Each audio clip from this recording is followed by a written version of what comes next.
ceci est une manip qui explique un peu le mouvement. Est-ce que, bon, vous êtes tous experts, donc les lois du mouvement, l'équation de Newton, comment l'accélération répond à la force et ainsi de suite. D'accord? Mais c'est assez étonnant. D'accord? Très bien.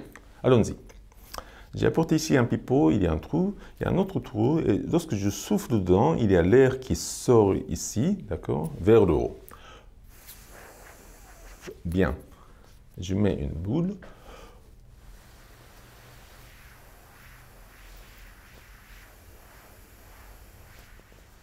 Je peux la faire tenir dans l'air. C'est très bien. Bon, c'est peut-être pas surprenant puisque l'air soutient cette boule contre la pesanteur. Mais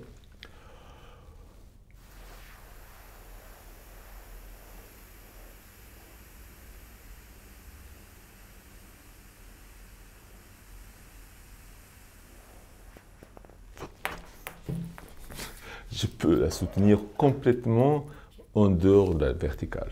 Dans l'autre sens aussi. Hein.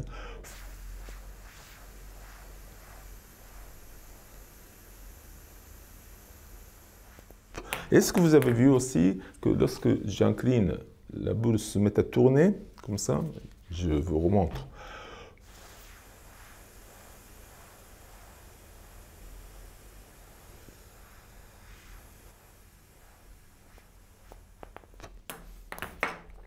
Très bien. Comment est-ce possible? D'abord, c'est déjà mystérieux qu'on puisse tenir la boule en l'air parce que lorsque je souffle, c'est vrai, l'air monte donc soutient le poids de la boule, vous allez dire. Mais en fait, dès que c'est pas très stable, n'est-ce pas? Donc lorsque la boule se décale, se dévie un peu de la verticale, eh bien l'air passe ici, pousse peut-être la boule vers le haut, vers le côté, et puis ça, elle devrait tomber.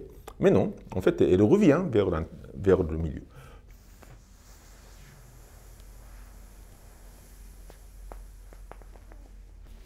Pour le comprendre, imaginez une boule et l'air qui vient ici. L'écoulement de l'air, en fait, essaie d'épouser la forme de la boule, il se trouve. Et ça tourne comme ça.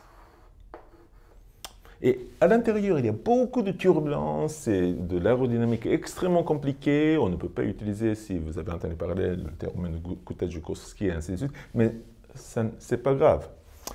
Lorsque la trajectoire de l'air, ou du fluide en général, courbe comme ça, en fait, il y a un phénomène général. En dehors, il y a une pression, haute pression,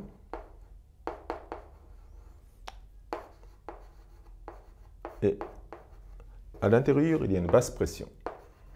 Parce que, pourquoi? Si vous tournez comme ça, vous appuyez la force centrifuge, si vous voulez, l'extérieur de votre trajectoire, alors que l'intérieur est laissé en creux, donc en fait, vous tirez. Il y a une haute pression à l'extérieur, basse pression à l'intérieur. D'accord?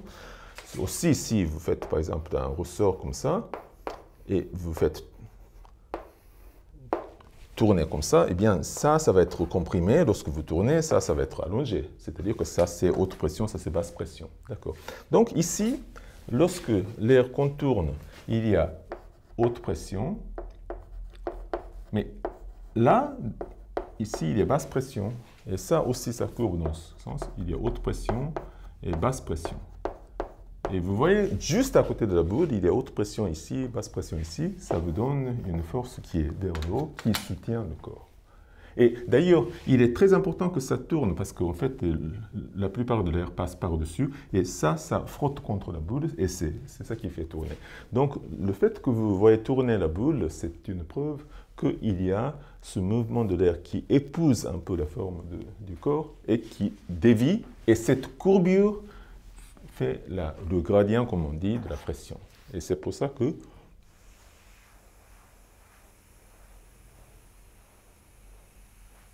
on peut y aller peut-être jusqu'à 45 degrés.